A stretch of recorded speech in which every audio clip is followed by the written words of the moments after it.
to the organized labor.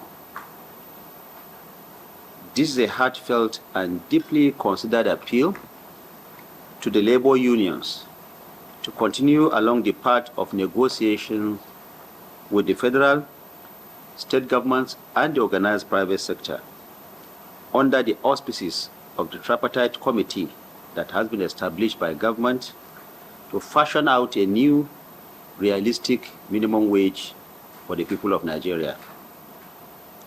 As government, we are desirous of a very peaceful outcome, and we will do everything to make this happen. Yesterday, the leadership of the National Assembly met with the unions. Today, we have offered yet another invitation to the unions to meet with us and continue our discussions. We will continue to engage and continue to make ourselves available in the context of these negotiations on behalf of Nigerian people. Let me make it clear that we are not opponents on this negotiating table. We are united by the fact that we want the best for the Federal Republic of Nigeria and all the over 200 million citizens of this country.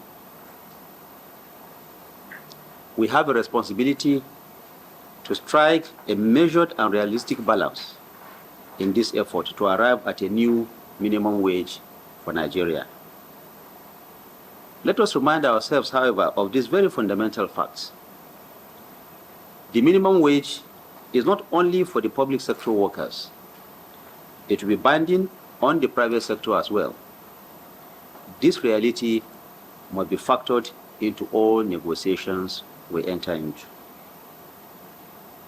As we have explained earlier, Labour's current proposal of 494,000 naira is an increase of 1,547% on the existing wage and translates into an annual wage bill of 9.5 trillion naira for the federal government of Nigeria alone.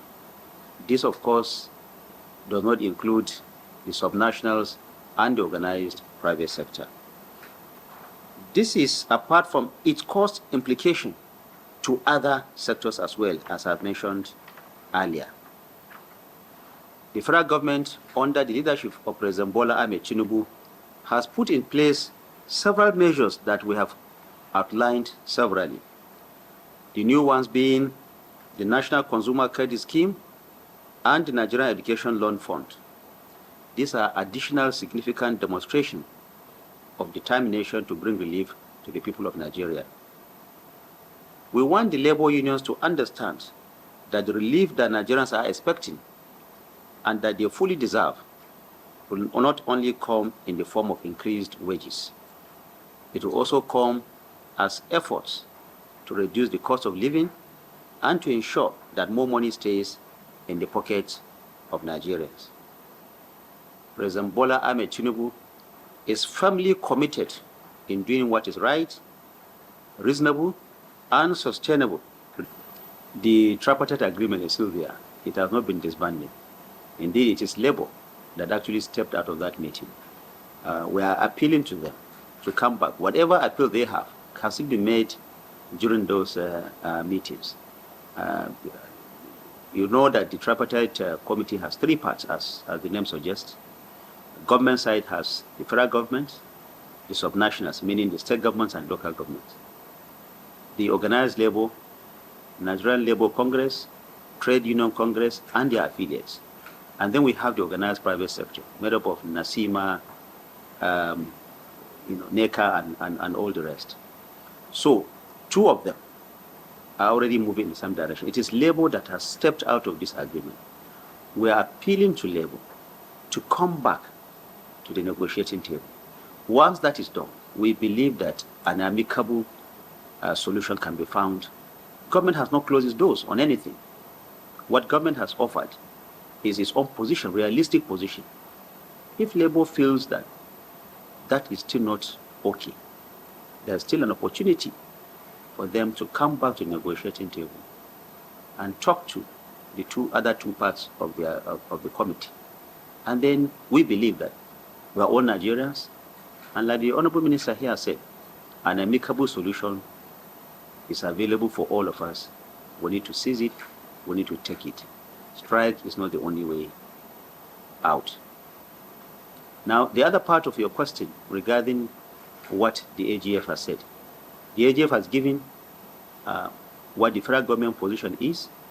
But at this point, what is important for all of us as Nigerians is to come together. We believe that this labor movement also means well for Nigerians. After all, the negotiation they are doing, according to them, is also on behalf of Nigerians. So let them come together, join hands with other parts of Nigeria, so that we can all come together and fashion out a correct wage regime, agreeable, sustainable, and doable for all. It is the responsibility of government to protect lives and property of Nigerians. Indeed, that is the first role of any government.